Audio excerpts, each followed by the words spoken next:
up on this Wednesday edition of Newsline at Noon. After dropping Boeing's F-15 Silent Eagle for its next-generation fighter jets, Korean defense officials are setting their eyes on the stealth-capable Lockheed Martin F-35A. The central bank announces more childcare subsidies and a hike in consumption tax to help local governments suffering from the growing burden of welfare spending and falling tax revenues. Plus, U.S. President Barack Obama sees an opening for diplomatic solution over Iran's nuclear programs, while Iranian President Hassan Rouhani expresses hopes for immediate talks with the West. These stories and more on Newsline at Noon.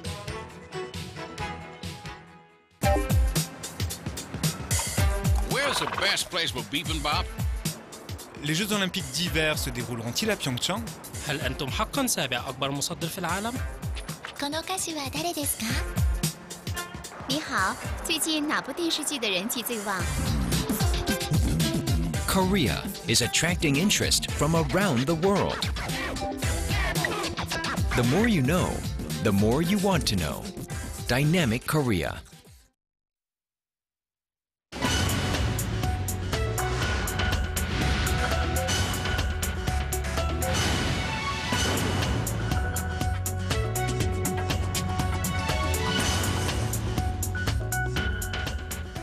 Thanks for joining us. You're watching Newsline at Noon. I'm Choi You-sun in Seoul.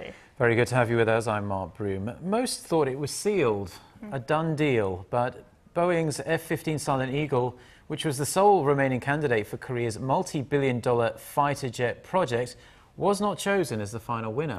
Our Defense Ministry correspondent Han Da-eun runs us through the potential implications and the government's next steps. Korea's top military officials and weapons experts on Tuesday voted down Boeing's F-15 Silent Eagle, the only candidate that was within the government's budget. Instead, they made it clear that the government should make efforts to procure a fifth-generation combat aircraft.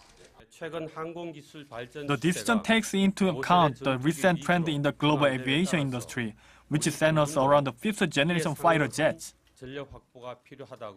The spokesman's remarks suggest Lockheed Martin's F-35A is back in the race, as fifth generation in this case refers to the latest stealth fighter jets that can avoid radar detection. Among the three initial contenders, Boeing's F-15 SE, Lockheed Martin's F-35A, and the European Aeronautic Defense and Space Company's Eurofighter Typhoon, the F-35A is the only model with complete stealth features. Boeing's F-15 SE has long been seen by experts as an ineffective deterrent to North Korea and other potential foes due to its weak stealth capacity. I think the main reason for voting down F-15 SE was its weak stealth capacity. Concerns grew over how Korea would deter regional powers without a single stealth fighter jet until 2050. The F-35A is now being eyed as the most competitive candidate for Korea's FX project, which must now be started again from scratch. Experts say just possessing the F-35A would act as a strong deterrent to North Korea and help maintain an air defense balance with China and Japan, both of whom are going all out to procure more stealth fighter jets. Officials say they will formulate different purchasing methods this time, while also making efforts to expand the total budget for the project.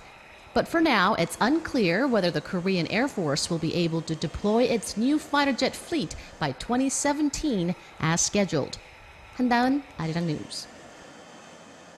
Despite Seoul and Washington's unwavering position on Pyongyang's pre-dialogue sincerity towards denuclearization, North Korean officials are reportedly trying to meet with former U.S. officials this week. Citing sources in Washington, Seoul-based Yonhap News Agency said the North's top nuclear envoy Lee Yong-ho is currently in Berlin to attend a seminar alongside a number of U.S. experts on the Korean peninsula. Attendees from the U.S. include Washington's ex-nuclear negotiator Stephen Bosworth and former State Department official Joel Witt. Although no current U.S. officials will take part in the forum, attention is being drawn to whether Lee and Bosworth will be able to meet for some meaningful talks. The central government here in Korea has drawn up a plan to help the nation's local governments generate more revenues and finance increased welfare services. Local authorities can now levy higher consumption taxes in their districts, but they're seeking more. Yurian reports. Economic policymakers on Tuesday released a set of measures to support local governments, which have been under a mounting financial burden. The problems that the local governments have worsened since the central government expanded the country's free childcare system and lowered an acquisition tax to revitalize the housing market earlier this year. Now, the central government says it will increase state subsidies for free daycare services by 10 percentage points from its current ratio. That means the central government will soon be covering 30% of the total cost in Seoul and 60% for other regions. We are making up for a shortfall in the local government's revenues caused by last month's comprehensive real estate measures. We'll also ease their financial burden heightened by the free childcare services. To make up for the shortfall in tax revenues caused by a cut in home acquisition tax, the local governments will be allowed to increase their consumption tax. The consumption tax will gradually increase from the current 5% to 11% by 2015, which will create new revenues of about 2.6 trillion won or $2.2 billion. Yurian, Arirang News. It was a bold promise, but it turns out that once the numbers were crunched, it was a step too far. During her election campaign last year, President Park Geun-hye had promised to give all citizens over the age of 65 a basic pension of 200,000 won, or roughly $185 a month. But the Welfare Ministry says that under the new plans that are due to be announced on Thursday, senior citizens in the bottom 70% income bracket are expected to be offered a monthly pension of up to $185. Exact figures will be based on any subsidiary income and how much that individual paid into the national pension system. Experts say the president's apparent retreat indicates the pledge would have placed a massive burden on state finances, especially considering Korea's rapidly aging population. Some more economic news now, and Korea held on to its place as the world's 15th largest economy by GDP in 2012, a ranking it's maintained since 2008. China saw its economy grow nearly 85% over the same 5-year period, becoming the second largest economy in the world. Our Kim Min-ji reports. The Korean economy ranked 15th in the world in terms of gross domestic product last year, accounting for 1.6% of the global economy. Korea's nominal GDP came to nearly $1.13 trillion in 2012, with its rank remaining unchanged for 5 straight years, according to data from the World Bank Wednesday. Asia's fourth largest economy ranked 11th in 2004, but fell steadily until it settled at 15th in 2008. Since then, the ranking has not changed, a situation the market watchers attribute to the fallout from the global financial crisis. The U.S. topped the World Bank list with $15.7 trillion, followed by China, Japan, Germany, and France. Meanwhile, China's economy grew almost 85% between 2008 and 2012. Its GDP last year was $8.36 trillion, 7 times larger than the Korean economy. During the same period, the emerging markets of Brazil and India moved up 2 notches each, while European countries suffering from economic recession such as Italy and Spain fell. The World Bank data also showed that Korea ranked 49th in terms of gross national income last year, moving up 4 notches from 2011. Kim Min-ji, Arirang News.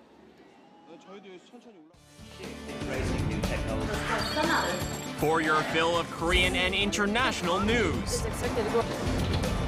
Join Choi You-sun and Mark Broom every weekday at lunchtime. NEWSLINE at noon. Plenary session this Wednesday and vote on the government restructuring bills.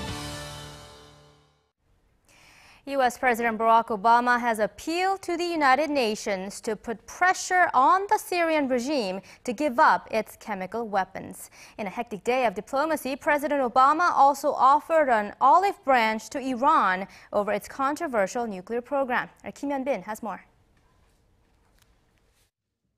President Obama called on the UN General Assembly to make sure there will be serious consequences if Syria refuses to hand over its chemical weapons. With the Syrian government seemingly hesitant to live up to its side of the Russian brokered plan, Obama called for a strong UN resolution that will punish Syria if it fails to surrender its stockpile in a verifiable way.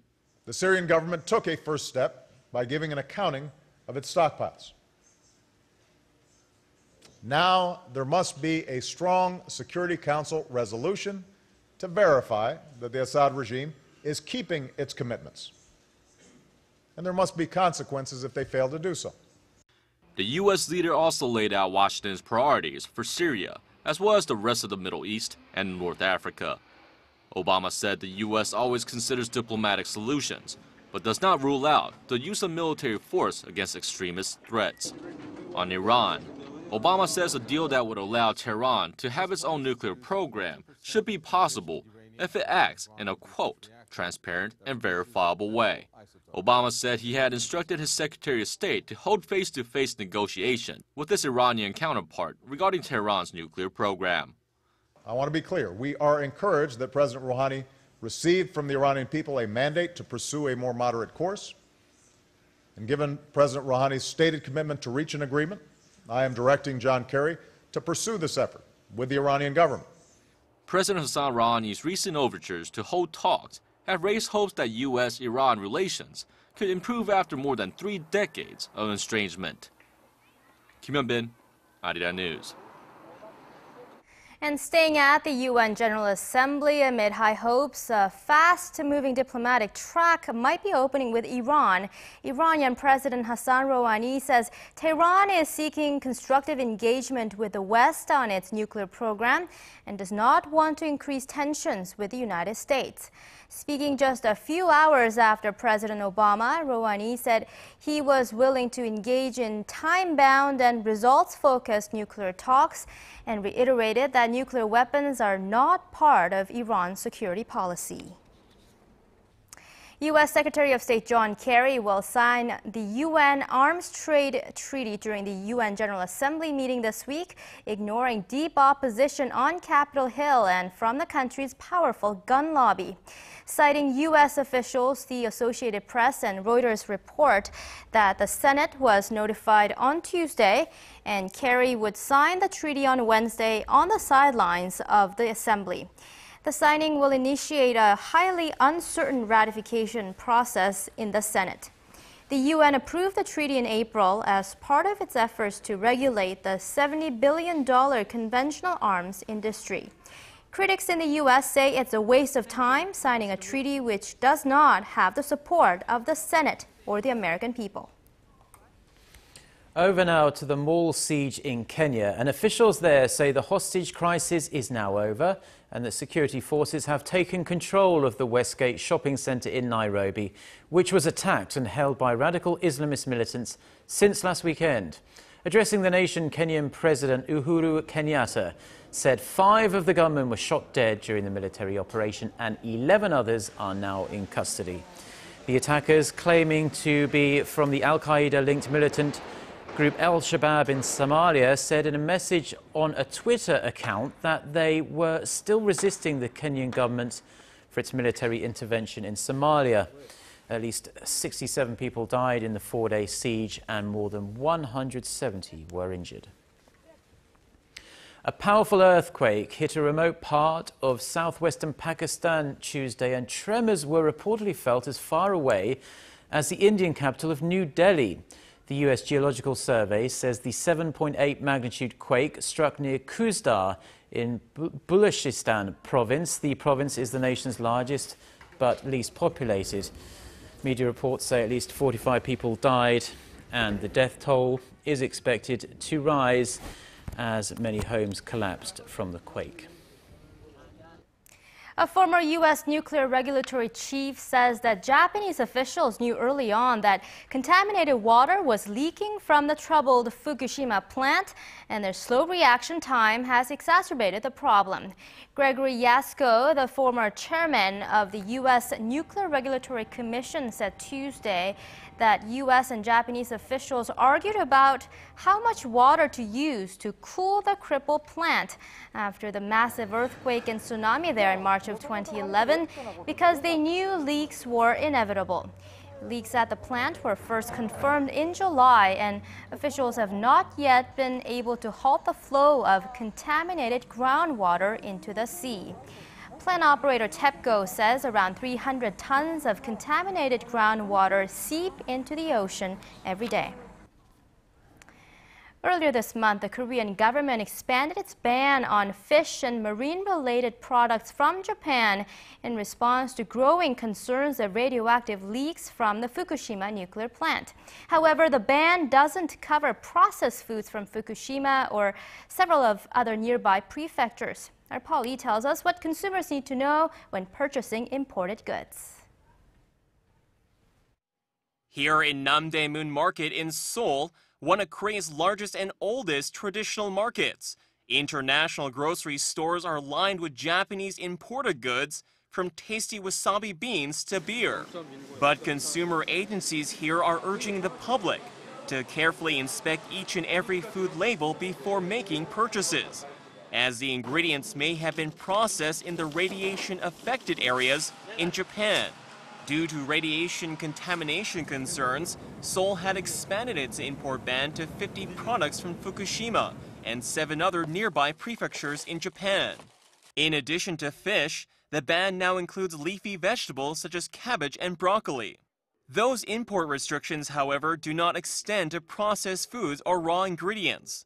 About 7 tons of fishery products from Fukushima were imported in the span of 1 week last month, and local NGOs say the public may be at risk. Even the main ingredient in baby formula can be fish. There are many loopholes like these when dealing with processed foods. Agricultural products from Japan are being thoroughly tested every day here for higher than average levels of radioactive cesium or iodine. However, experts say there's no effective way to detect other potentially harmful radioactive materials.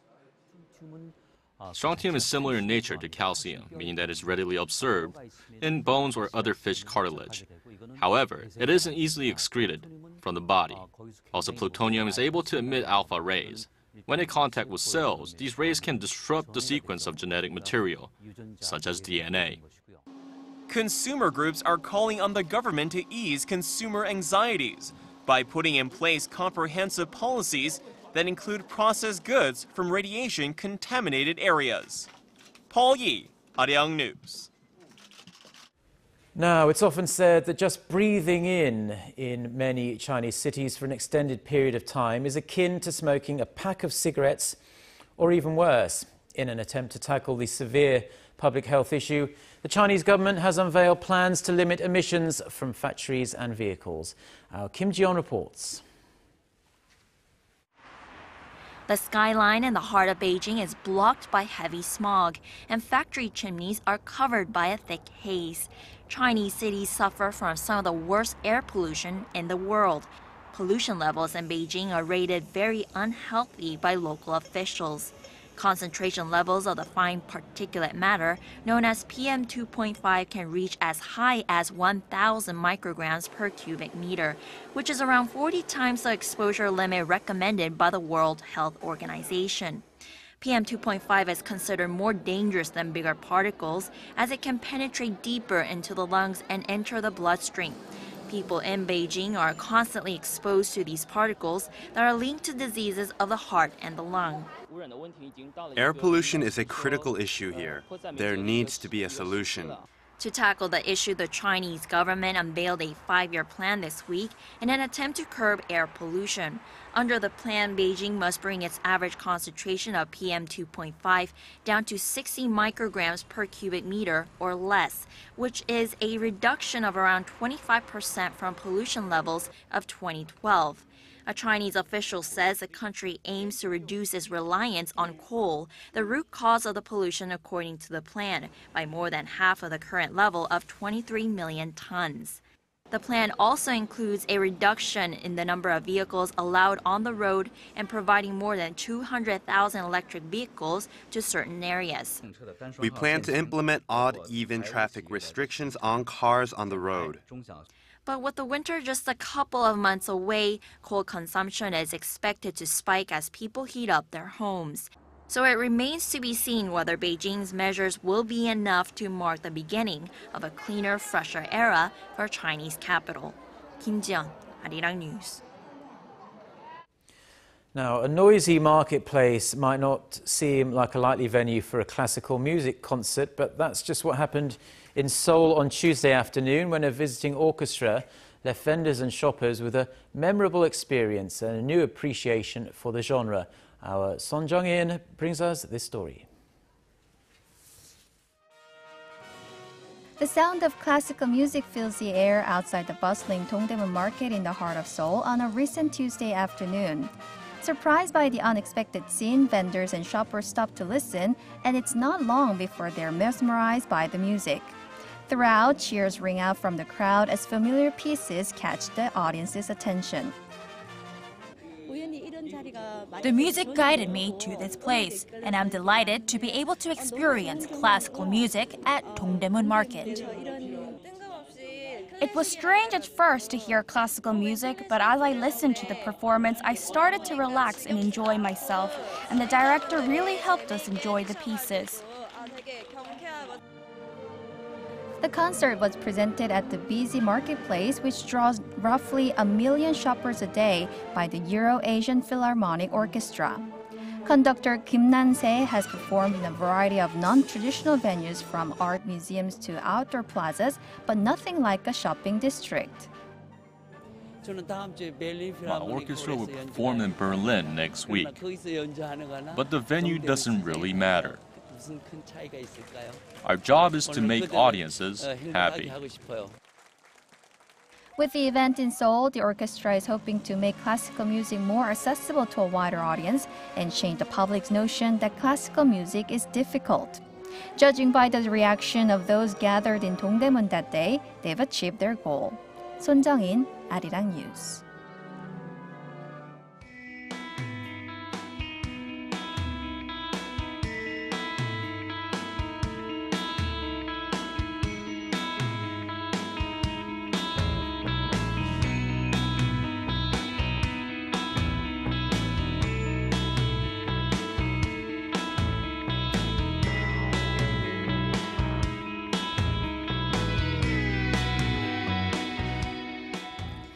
Let's now get a weather update with our Lee Ji-han standing by at the Weather Center. Good afternoon, Ji-han. Well, hello there, guys. Well, isn't this week hard to get through after the long Chuseok holiday we had last week? It certainly is. And we talked a few weeks ago about how our body's internal body clock gets all mixed up. Right. And it affects our natural rhythm, of course. And it seems like, you know, the Chuseok holiday really affected many people's daily routines. I agree. This week is pretty tough to get through.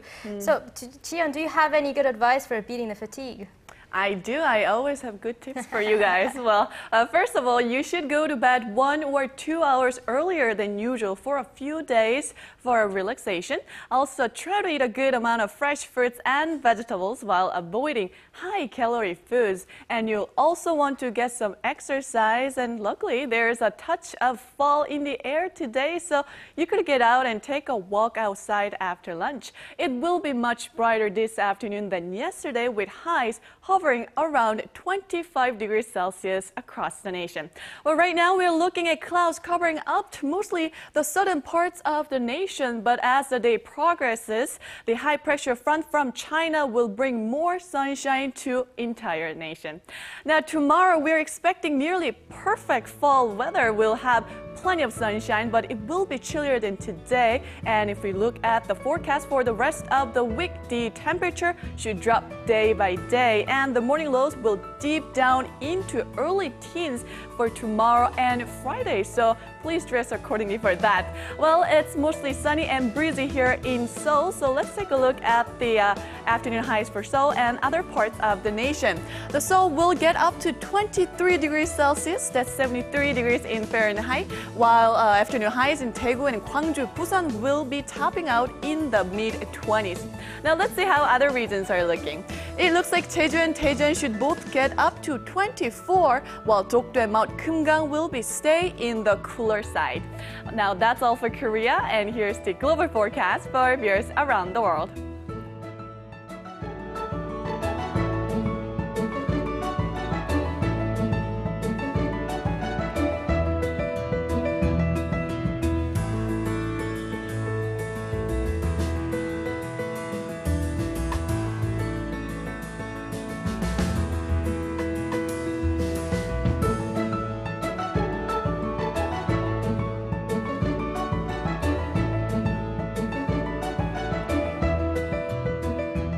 That's all for me today. Now back to Mark and Yoo-sun in the studio. Well, thank you very much, Jiyeon, for the weather there. And those are the stories we're following at this hour.